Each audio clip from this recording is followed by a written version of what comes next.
Welcome to Jobsharing and Beyond, the Future of Work podcast that goes beyond the traditional 9 to 5.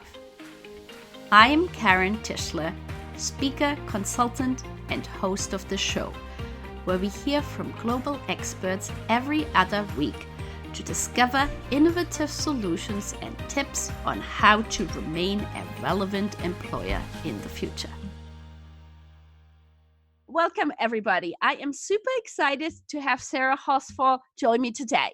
Sara is the founder and CEO of Ginibee and has been specializing in optimizing and simplifying the creation and support of job share partnerships since 2013. Ginibee's mission is to make job sharing more accessible, and it has led to the launch of their unique retention platform in 2016. The cloud-based SaaS solution helps organizations to retain talent and develop a more diverse talent pipeline by empowering employees to form job share partnerships. Welcome to our show, Sara. Thanks very much, Karen. What a fabulous introduction. Thank you.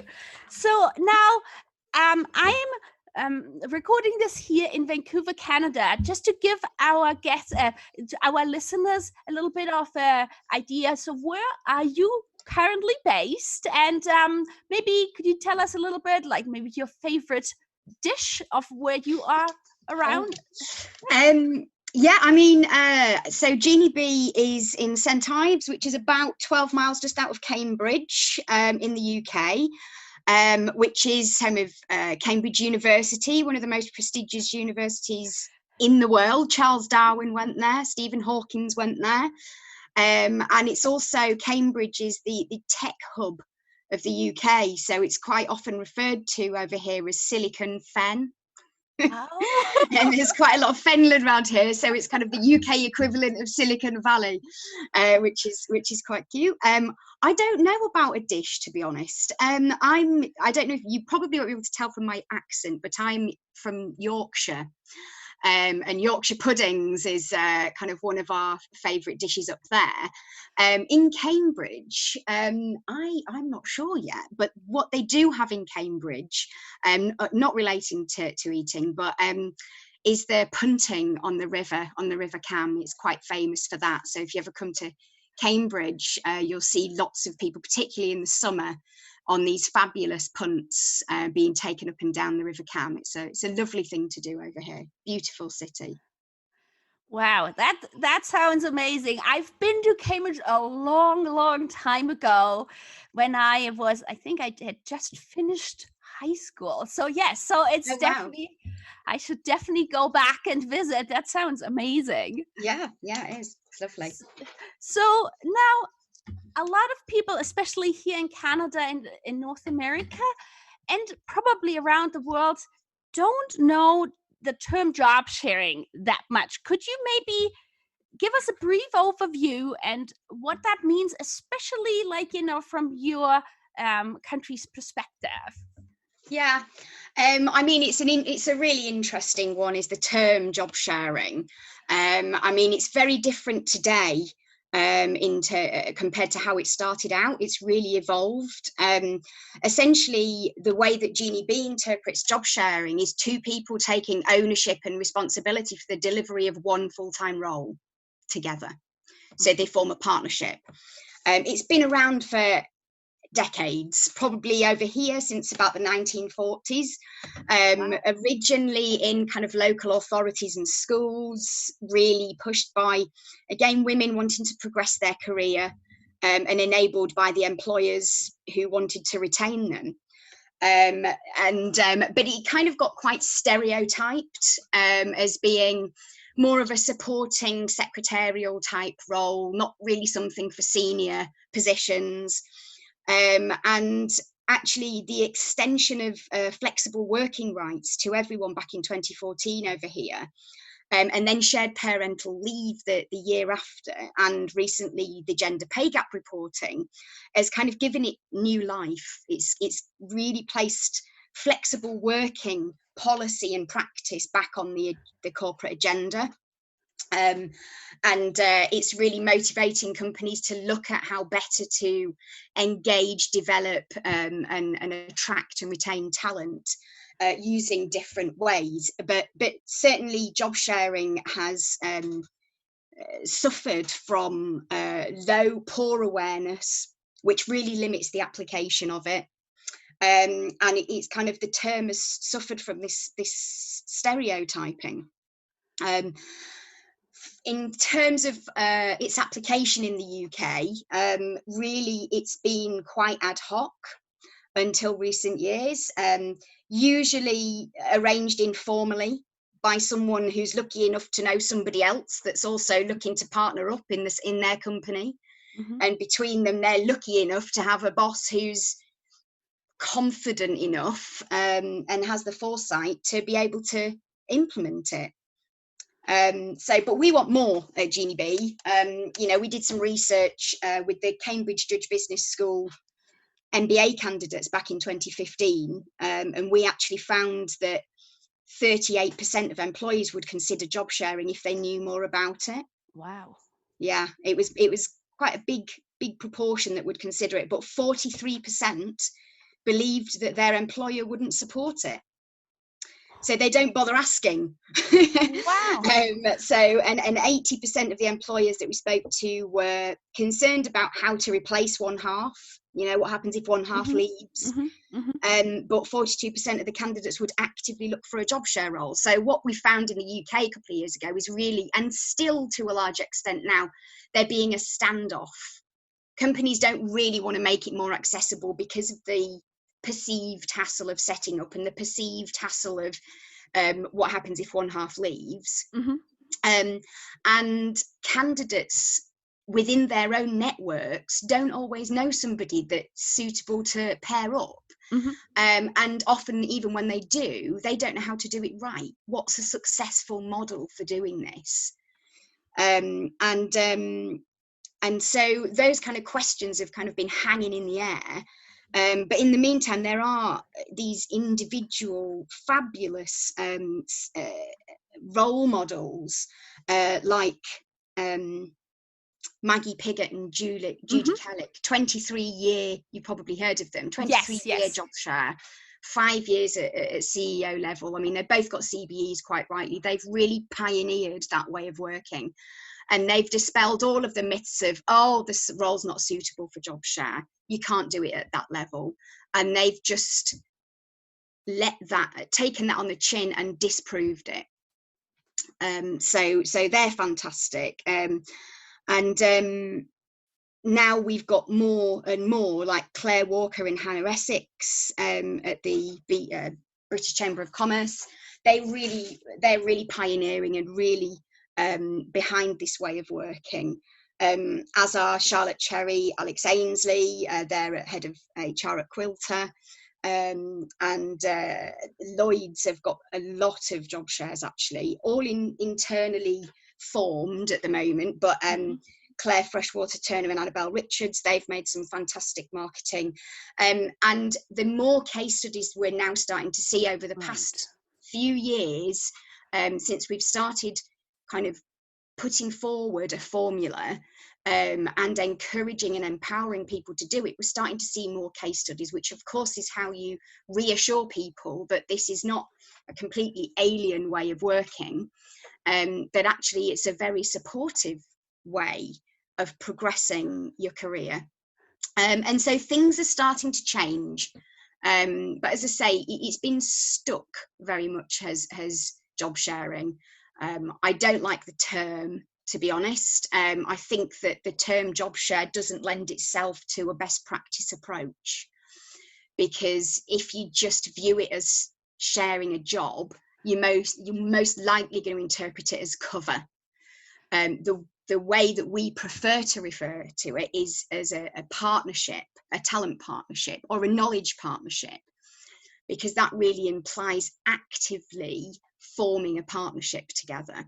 And that's where you really get this commitment and ownership of the continuity pitch, which you don't always get in job share. And so I think the language has not helped. And I do believe that it will evolve as it starts to take off more. Wow. This is like, to me, it truly seems like such an important model to give somebody the flexibility at the same time as being able to continue a career on a very advanced level. So, Yeah, absolutely. And, you've got to take into account that, we've got both sides of the equation here. We've got the fact that businesses are built on needing to have people there, on right, that continuity, that business model, the profitability, and we can't just forget that exists. At the same exactly. time, the world of work and the profile of people coming to work and how people are, staying younger for longer and wanting to stay in the workplace for longer, and millennials are coming through with different values because of what they've lived through, certainly in the UK, and the desire for time, for multiple portfolio careers even, and Yep. doing different things outside of work, different activities, personal development outside of work. These are all taking much more of a priority. Right. And so embracing and enabling flexible working is moving away from being just about enabling mums to return. Yes, that's still a massive proportion of it, but actually the big change is coming because this is across generation and across gender. Right. Wow. And so now, Sarah, what made you get into job sharing in the first place? So I didn't start Ginibee because I wanted to kind of run my own company. It was just a necessary thing. Hmm. My background pre-family and pre-Ginibee was 15 years in finance and energy sectors, business to business outsourced services. I had various commercial roles, basically making sure that skills were packaged in order to address customer and market challenges in various different roles, playing various different roles in that. I also did an MBA where I kind of specialised in knowledge management and what conditions are required for us to feel comfortable sharing our knowledge. And at the Oh, time, I had no idea how relevant that would become. right. It's massively relevant in the model that we've got now, and it's really been built into it. But Ginibee came out of my own circumstances when basically in 2013 I became a single parent of two. And I had just as much, if not more, ambition Hmm. than in terms of my career than I'd ever had. But I also had more roles in my life than I'd ever had. And I wanted to work 3 days in order to learn how to be a mum. And for me, there's no right or wrong in this, but there should be a choice. For Right. me, I needed Right. that. So I because of that became kind of inaccessible to companies. Right. Right. Because all of the roles that I kind of drew on my experience were all full-time. They all needed full-time. And so I kind of applied for them and went for interviews, and then asked if they would consider it part-time, but that didn't feel right. I've run teams before. And having everybody a lot of people part-time would be very difficult to manage. Hmm. And all other actual types of flexible work introduced a break in continuity that means that for the individual you spend a day catching up before you can do anything, Right. and for the company it means suppliers and colleagues is like, oh, where's so and so, we can't do that until Tuesday because they're not back or whatever. Right. And that's not really right. But as I say, we've got this problem, and I think at the time, back in when this was first kind of a real problem for me, the media was starting to talk about the Queen and Prince Charles as a job share, to give Prince Charles a bigger role as the co-head of the royal family and enable a more long-term handover. And I hadn't actually Oh. heard of job sharing really before that. And I think it's like a mixture of the timing of things. It just really sparked something in me. I was like, well, obviously, why don't I just partner up with someone else? And so Right. I contacted the recruiters and Hmm. said, why don't you just give me the number of somebody else, or connect me with somebody else that's also Right. looking for part-time that you can't place, and we'll just partner up? And obviously it just went quiet. And I kind of assumed that there'd be a platform, you know, in the world of Match.com and LinkedIn and Facebook. I thought, well, it's just because I've not needed it yet in my life that I haven't noticed it, but it wasn't there. And that's really when it became my mission to draw upon all of my experience, expertise, and drive to make it more accessible. And actually, I didn't know about making it more accessible at the time, to see whether this was being done successfully in industry, in business. And, you know, was there a limit to how senior you could get, and what were the things that made it work or not? And that's really when I started coming across all these fabulous role models like Maggie and Judy and Polly Payne and Ruth Hannon and Katie Graves and Louise Demetrio. And I really did some very in-depth interviews with them to understand what it was that made theirs work, which was very similar to some of the research I'd done previously in my MBA and some of the things that I'd done before in my career. So and it really started to kind of take shape, and where I could see that everybody had benefited from these very senior level job shares, I thought, right, well, it's my mission to make that model and the way to get there accessible and accepted in the norm. And that's where it started. Wow. I just, I can hear your enthusiasm and, your mission driven. And I just think it makes such a difference. And as you said, it is not only for professionals trying to get back to the paid workforce, but also intergenerational, intercultural. There's so many applications. And now, one question I had is, like, from your experience, do you feel like, we might have CEOs and business leaders listening out there? Is it for everybody, or what would what does one need to be aware of? I mean, it's not going to be for everybody. That's for sure. But there will be a lot of people that are quite natural at this. It could be for every role. Okay. So the point is, it's not necessarily the role, it's the individuals and whether they can conceive it as being possible to do a job share. I mean, we find that people in more relational roles.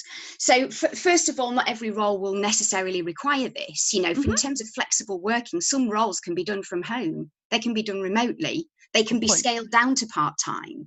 This is about having a toolbox. But the problem at the moment that's causing things like the gender pay gap is the fact that there's no way of progressing when your role requires full-time continuity. There's one person doing it full-time or nothing. And that's really where this successful talent partnering approach to job sharing can be applied. And it can really fill a massive gap. But I think, so the people, your motivation for this, you do need to be somebody that's quite self-aware. You need to be somebody that understands what your preferences at work are, and you can self-reflect and you can articulate that, and able to trust. You do need to be able to jump in with somebody and go for it. And a lot of that is about whether there's a pull on your time. I've spoken to so many people that at one stage of their career have said, oh, my role definitely couldn't be done as a partnership. But then when that time in their life came and they really wanted to keep their career, and they also wanted to they had to care for an elderly parent, or they wanted time with their family, they kind of thought, actually, I can see how this could be done. And they change dependent on what's going on in their life. And that's why it needs to be there as an option that's accessible. Because just because somebody says it at one point, it doesn't mean that it's never going to be possible. And that's what that awareness and ability to trust is what makes it possible. They need to be good communicators. So willing to communicate, not hoard information. They have to have absolute commitment, particularly at the senior levels. So the senior levels, the success of these partnerships are absolutely linked to their commitment to each other and to making it work together. So there's no ego, individual egos. Mm-hmm. Their ego is attached to their partnership looking good. If their partnership looks good, they both look good. They need to be able to disagree and not take it personally. Mm-hmm. And, you know, absolutely be you know, own and be accountable for that full-time continuity. But we do find that there's certain role types that are coming forward first, if you like. So things like HR, marketing, PR, comms, they do tend to be slightly more female led roles. The ratio, should I say, is slightly more heavily female. But it's great because those roles are also crucial to it being implemented successfully. So, so the fact that they're pioneering at director level in these roles is great, because once you've got the role model in there as a company, the belief that this is supported is also answered. Simply saying this job is open to job share and do nothing else doesn't break down that barrier that if I admit I want to job share, it'll be career limiting. So actually having those senior level positions is really, really important. And yes, so roles like we found, you know, like so far engineering and IT type roles. I don't know yet whether it's the characteristics of the individuals or the culture within those sectors that means that it's not as well taken up, and it's really not very implemented very much at all in those sectors. There's the very occasional example, but yes, certainly more so in the HR, marketing, more relational type roles that really need you to be in that office Monday to Friday or Saturday to Saturday, and you know, that they need to have that continuity there. This, like, to me, it honestly, it just seems like a perfect solution on so many levels. But there might be, you know, a CEO, a leader listening to us now in an area of the world or an industry where it is very uncommon. So what would you suggest to them, like as their first step, if they are interested in it? Well, I mean, I would think of it as think about it as being a benefit of a best practice way of running your people, a best practice operating model, not corporate social responsibility, shall we say, yes to flexible working, but actually, how do we improve the productivity of our workforce? How do we better engage our employees, and how do we address employee well-being? Because these are the stats that companies like the civil service who have implemented this, and they've actually done surveys every year, and consistently for 3 years job sharing has outperformed full-time and part-time in all of those areas. Wow. So to a chief exec, this is sensible business practice. It's not a tick box exercise. So first of all, fundamentally, it's the way that they think about it. And secondly, you know, the very first step is open up your talent pool. Make full-time roles open to partnerships and individuals. Do it from the top down, and empower employees and candidates to partner up. You know, if your talent's motivated enough to pitch a partnership, why would you not want to engage with them and allow them to convince you? At the moment, it's kind of shut down before it's even started. So yeah, think of it as an employee benefit. You know, the benefit of working for us is we've got a talent partnering scheme. We support employees at all levels to partner up, whether that's for work-life balance, study, leadership development. It's a fabulous attraction point for employer branding. And, you know, that sounds like To me, it seems like a no-brainer to at least test it out and do maybe a pilot. And what I found interesting when I was doing the research about you, that it says that your statistics say 58% of the people signing up with you are already employed, which I thought was very interesting to see. It's at least they are. And this is what it does, because a lot of people feel trapped because they don't feel they've got the permission within their organization, because of this 42% or 43% say that believe their employer won't support it. They get to that point in their career where they're like, I don't know how I'm going to deal with the next stage in my life and hold on to my job. And there's no one they can talk to about it. So that's a big indicator for us, that you know, this is solving a problem, a big problem that companies do have. And yes, absolutely. I don't like the word pilot in this instance. And we've spoken to a number of large corporates who have agreed, because the language is crucial, and pilot feels as though it's being tested, but we're not quite behind it yet. A new initiative. A new initiative is what we'd like to say as a, but yes, absolutely. Start with a region, or start with a department or an area of the organization where, you know, attrition is particularly high, or you get a lot of flexible working requests, or you've got a lot of people phasing into retirement, and you need to come up with new ways of engaging that part of the workforce, and run a new initiative there, and run this talent partnership scheme there, and kind of do a phased rollout as opposed to referring to it as a pilot. But yeah, absolutely. You can start small, but there are some very exciting, progressive projects going on internationally, where this is becoming part of the norm. It's on its way. It is on its way. We've been ahead of the market here in the UK at Ginibee, which in some ways has been quite frustrating, but in other ways has been great, because we've been able to build our platform. We've been able to do, you know, kind of test it and have it in situ. And we've also been able to see and experience the barriers to this being more accepted. And we've formed our team, our core team, around that. So not only do we have the kind of job share partnering expertise, we've also got the tech and the cultural change, which actually together are needed.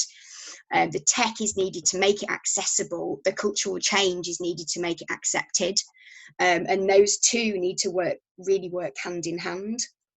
And then within the advisory board, we've got machine learning, we've got reverse mentoring, we've got some fabulous skills in a very tight-knit core team that make us put us in a good position now that the market's finally starting to build a little bit more. Wow. So I also saw that you have a Ginibee job share kite mark. Can you tell us a bit what that is? So that's really for employers that become ambassadors to show that they have a supported way of working. As I said, it's very easy just to say, oh yeah, this job's open to job share, but actually nobody within that organisation understands what a successful model for job sharing is. They don't have support for their candidates, and there's no candidate experience involved with optimising your partnership.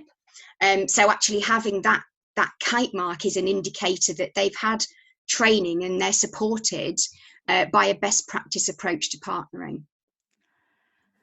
And now, talking about this, you are having, I saw there is an event coming up. It's the 2020 Back to Business-ship Marketing Communication and Returners Program Week. Could you tell me a bit about that? Yeah, this is fabulous. So this is a returnship program that's in, I think it's like its 5th or 6th year, and it's exclusively for senior level people, men and women, that have had a senior level career in marketing, comms, PR, all of the roles that actually seem to be have a good take-up of job sharing. And it's a part-time course over 2 weeks. that actually reintroduces them and prepares them to go back into employment. Now, we're partnering with them for the first time this year, because what they find is that the majority of people returning to work, it's all well and good having a returner program, but actually if you don't want to return to work full time, you're kind of stuck. So what this enables companies to do, anybody with a returnship program to do, is to unlock the ability to return as a partnership. And therefore, anybody on that program can actually choose to partner up with somebody else on there. Wow. And they can pitch in as a partnership at the end of it. And we're there to support through the platform and through coaching. So it's really exciting. It's had a fabulous response this year. Some amazing, amazingly well qualified professionals that companies can have access to. So it's really great. That sounds like a perfect solution for somebody who would like to go back, is a high professional, but as you said, might want to have it on a level that they can then job share. So it just sounds perfect. Yeah, it's opening up that ability to go back on 3 days, because I think, the kind of compromise that's made at the moment is, you could maybe do it on 4 days, but really 4 is too similar to 5. Exactly. There's no adjustment in terms of your output expectation, and that's on the behalf of the individual really, as well as the company. We all know, particularly as women, but I think as anybody, we're all very grateful for having any amount of flexibility. And when it's not in a kind of, when you're not in a partnership, you really don't adjust your input. You end up working on your non-working day, because you don't want to come back on the Monday and have to catch up on all of Friday's emails before you can even get going. So actually, the majority of people that have been through this, having a family or this becoming a parent, they do want and need to return on 3 days. They just they can't admit it at the moment. But that is changing. And as I say, partnering with us and having this kind of format, adding this format to returnship programs, massively opens them up. And one thing, as you're talking about, like in my research, I read and you talked about the energy level that job sharers have. Could you talk a little bit more about this? I thought that was fascinating. Yeah. I mean, there's a few things about it, really. The productivity of job shares, we know, is at least 30%. I mean, anecdotally, it's more like 70 to 100%. So you get basically 2 for the price of 1, really, or 1.2. The productivity levels are really high. And the reason for that is you basically get 2 energy boosts. So you go, generally, the model is 1 Monday to Wednesday, Wednesday to Friday. So you get somebody fresh coming in on a Wednesday. You don't get that midweek lull because you've got somebody else coming in. It's a relay race, right. And they come in, and we know that full-time individuals, they can't compete with the partnership energy. So that's for 2 reasons. One is actually 3 reasons.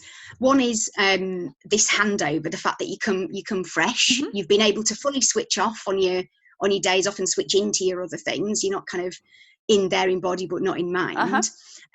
Secondly, you need to report you want to report your progress to your partner, right? Because you're fully accountable to each other before anybody else, right. Which actually makes them much easier to manage, because they basically self-manage, really, because these are more senior level positions, don't forget, as well, and so they want to report their progress. So that means that, first of all, they're very efficient in capturing what they've done. So at the end of the day, they'll have a working handover document. There are all kinds of programs that people use nowadays to log what they're doing. I absolutely love Slack.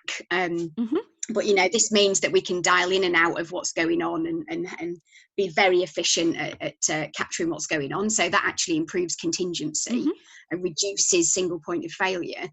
But then also, obviously, on their handover, they want to be able to report the progress. So yeah, it's absolutely about having that energy because you've had time to do everything that you need, having the focus because you know you need to report, and then actually doing the reporting. And they all really add to just a very good kind of time management practice. And it's just really generally the kind of best practice. It's just general best practice for working efficiently. And it's just required for a job share, but actually there are so many widespread benefits to organizations for making this the norm that it's absolutely something they should be doing. Wow. Sara, I feel I could be listening to you and all the positive aspects of having job shares in one's organization all day.